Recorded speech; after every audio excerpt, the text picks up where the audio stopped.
Ciao amici gatti e amiche gatte! Oggi voglio consigliarvi un bellissimo ma bellissimo libro che ha per protagonisti ovviamente dei gatti.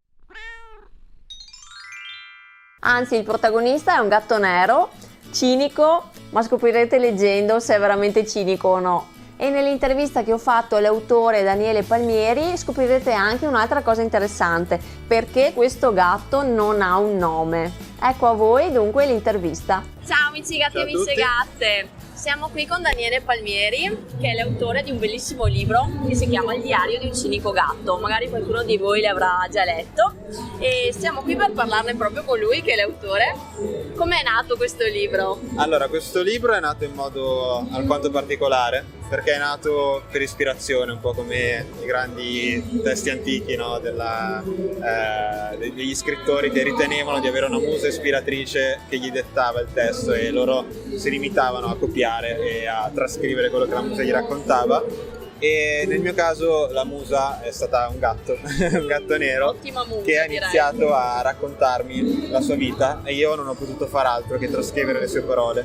Infatti nel testo spesso il protagonista si rivolge al diario come se fosse una persona e gli parla direttamente, e soltanto dopo, a testo concluso, ho capito che c'è un altro protagonista oltre al gatto, che sono io, che sono il diario che si è limitato a trascrivere. Infatti io, guarda, sono arrivata a metà, secondo me questo libro ti rispecchia un po'.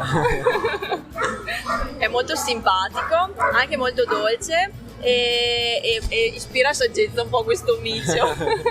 Saggezza felina. Mi è piaciuto un sacco l'incipit, non so se lo vogliamo dire, l'incipit del Leggerlo? libro. Leggerlo direttamente, intendi? E la prima frase proprio con cui inizia. L'incipit proprio, sì, proprio il protagonista parte proprio con quello che sarà poi una delle frasi ricorrenti in tutto il testo, che è stupidi umani. Punto, che è il suo mantra ripetuto più volte all'interno del libro. Un po' irriverente questo micio, però riflette esattamente quella che secondo me potrebbe essere il pensiero di un gatto nei confronti di noi umani, che siamo degli esseri inferiori in confronto a lui. Infatti si rivolge sempre agli umani non come i miei padroni, ma come i miei coinquilini, o al massimo i miei umani, quindi è lui che gestisce la casa, è lui che si fa servire e riverire dai suoi umani. Bellissimo, bellissimo. Ma il gatto protagonista è un gatto veramente esistito? Probabilmente in un altro universo è realmente esistito, nel senso che essendomi nato proprio per ispirazione, non mi sono ispirato a un gatto realmente esistente, ma probabilmente o in un'altra vita sono stato un gatto può darsi. O appunto è un gatto che magari è realmente esistito, ma di cui io mi sono limitato a trascrivere le memorie. Può darsi, può darsi. Ma hai in previsione di avere un gatto o hai mai avuto un gatto? Mi è appena arrivato un cucciolo di randagio, una femmina chiamata Iside, dal Friuli Venezia Giulia, e ovviamente una gatta randagio come il protagonista del testo, e ovviamente è una gatta nera, visto che... Ma da dove è arrivata? Da una gatta di campagna che bazzicava vicino alla casa di un mio amico, che è appunto una casa di campagna in Friuli, e siccome ha avuto una cucciolata di 5 cuccioli, ho deciso di salvarne uno e mi hanno dato una mano lì in Friuli a crescere tutto, e poi me l'hanno portata quando appunto aveva 3 mesi ed è appena arrivato. Bene, bene. E lei penserà subito, ecco qua il mio stupido umano. Esatto, esattamente. Infatti ha già preso controllo della casa e del cane che abbiamo in casa, esattamente come accade nel diario. Fantastico. Ma ho notato una cosa di questo libro, di questo protagonista felino, che non ha un nome. C'è un motivo? Sì, questa è una domanda che mi fanno più spesso, cioè molto spesso, ed è un particolare voluto. Infatti sia nella prima parte, che è il diario, sia nel viaggio di un cinico gatto, che è la seconda parte del libro, il protagonista non dice espressamente il suo nome, e anzi quando gli capita di presentarsi agli altri si vede che è reticente nel dirlo. E ci sono diverse motivazioni. alcune più poetiche e altre invece pratiche, proprio letterarie. Le motivazioni più poetiche sono innanzitutto che volevo fare in modo che il gatto protagonista del libro potesse rappresentare tutti i gatti, quindi non solo il protagonista del testo, ma in un certo modo l'archetipo del gatto e del gatto nero soprattutto, in modo che anche ogni lettore potesse immedesimare, diciamo, il proprio coinquilino felino nel protagonista del testo. Dall'altro lato, soltanto dopo ho scoperto, grazie a una professoressa di Roma che spesso mi ha invitato a tenere delle presentazioni ai suoi ragazzi, che esiste una poesia di Eliot chiamata I nomi dei gatti, che racconta come ogni gatto ha più nomi, ha 3 nomi. Il primo nome è il nome che i suoi umani gli hanno dato, che è il nome comune, che lui però non vuole perché appunto gli è stato come imposto.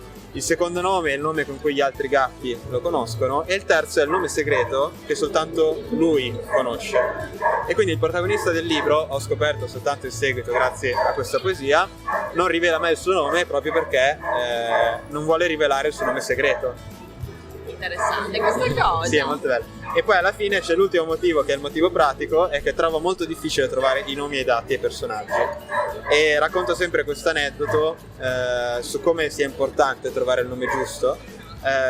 Gabriele D'Annunzio, che è uno dei più grandi autori della letteratura italiana del Novecento, ha un nome molto altisonante, no? E io ritengo che abbia avuto tutto questo successo anche perché D'Annunzio suona bene. Pochi sanno in realtà che D'Annunzio si chiamava Rapagnetta e che D'Annunzio era il cognome dello zio. E quindi penso che se avesse mantenuto il suo nome Gabriele Rapagnetta probabilmente non avrebbe mai venduto.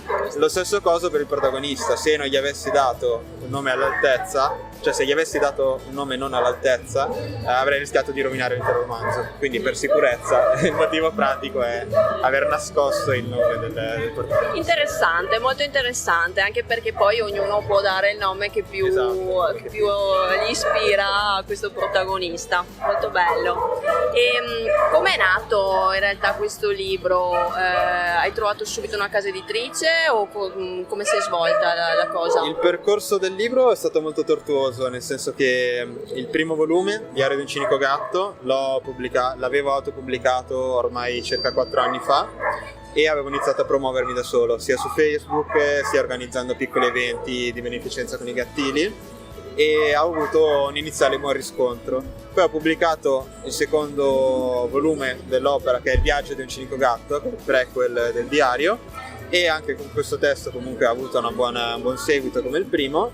E l'anno scorso, siccome entrambi i volumi autopubblicati sono stati in classifica su Amazon per un bel po' di tempo, mi ha contattato l'editor della Solani chiedendomi se fossi interessato a pubblicare una nuova edizione del testo. E qui nasce questa nuova edizione che comprende quindi sia Diario di un cinico gatto sia Il viaggio di un cinico gatto. Dove possiamo trovare il libro per acquistarlo? In tutte le librerie, finalmente, visto che prima quando era pubblicato era molto difficile trovarlo, in tutti gli store online e anche nella libreria dove lavoro, che è la libreria esoterica di Milano, quindi i milanesi che volessero comprarlo direttamente da me con anche la dedica possono venirlo a comprare e a trovarmi alla libreria esoterica in Piazza Missori.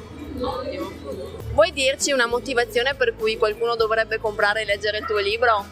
Beh, quella più ovvia è che è scritto da un gatto, quindi essendo i gatti animali superiori è l'unica motivazione che potrei dare. Io vi do un'altra motivazione, cioè che il libro è molto bello, molto piacevole, divertente e mi sta piacendo moltissimo. Non sono ancora arrivata alla fine, però sto andando avanti spedita perché proprio mi sta prendendo molto. Bene, io ringrazio tanto Daniele Palmieri. Grazie Lisa per la disponibilità e per le belle parole spese anche nei confronti del libro. Figurati, che adesso mi farà l'autografo sulla mia copia.